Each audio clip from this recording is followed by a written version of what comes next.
वस्सलातु वस्सलाम अला रसूलिल्लाह व अला आलिहि व सहबिहि अजमईन अम्मा बाद अऊज़ु बिल्लाहि मिनश शैतानिर रजीम बिस्मिल्लाहिर रहमानिर रहीम वातसिमु बिहब्लिल्लाहि जमीअन वला तफरकू रब्बि इश्रह ली सदरी व यस्सिर ली अमरी वहल्लुल उक़दतम मिन लिसानी यफ़क़हू क़ौली।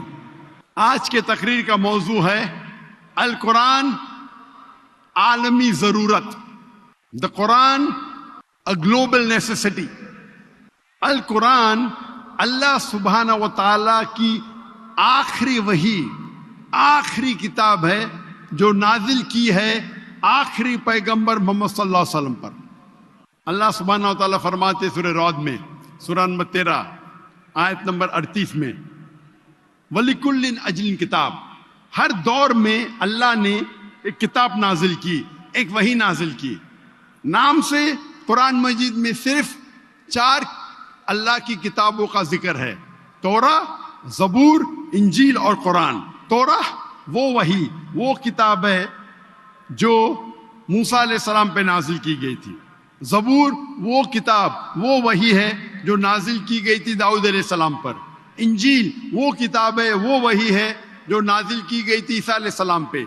और कुरान मजीद आखिरी किताब, आखिरी वही जो नाजिल की गई थी आखिरी पैगंबर मोहम्मद सल्लल्लाहु अलैहि वसल्लम पे। कुरान मजीद जितनी भी इंसान के मसाइल है, जितने भी इंसानियत के मुश्किलात है, उसका हल कुरान मजीद में है। इंसान के जितने मसाइल है, इंसानियत के जितने मुश्किलात है, सबसे अच्छा हल कौन दे सकता है? हमारा खालिक, हमारा मालिक, हमारा रब अल्लाह सुब्हानहू व तआला।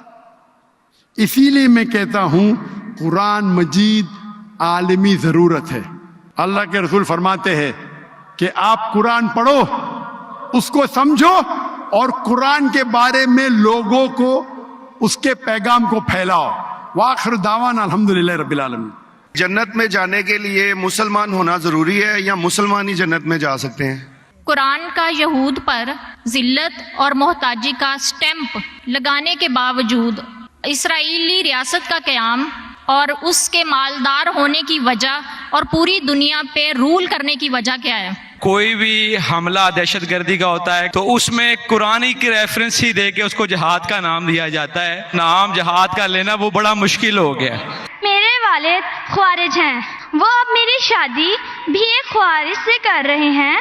क्या ख्वारिज से शादी करना जायज़ है?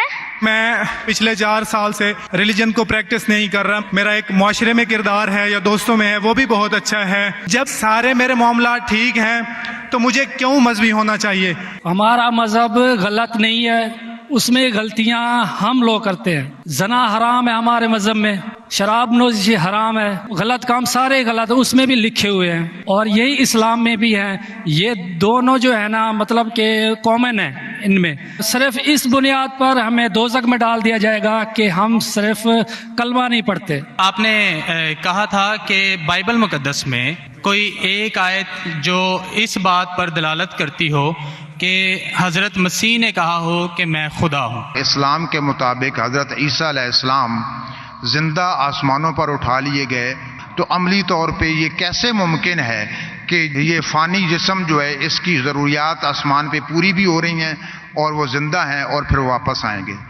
ये कुरान की आयत है सूरह निसा की, सूरह नंबर 4 आयत नंबर 158, इसमें अल्लाह ताला फरमाते कि अल्लाह ने ईसा अलैहिस्सलाम को अपने तरफ उठा लिया। तो हम ये मानते हैं कि अल्लाह ने ईसा अलैहिस्सलाम को उठाया। ये एक मौजज़ा। क्यों उठाया? एक वाहिद पैगंबर जिनको अल्लाह ताला ने क्यों उठाया? क्योंकि जितने भी पैगंबर आए उनके इंतकाल के पहले अल्हम्दुलिल्लाह उनके फॉलोअर्स, उनके मानने वालों ये माने कि वो अल्लाह के पैगंबर थे और उन्हें तौहीद की दावत दी। ईसा अलैहिस्सलाम एक वाहिद पैगंबर है जिनके मानने वाले को गलतफहमी थी कि ईसा अलैहिस्सलाम ने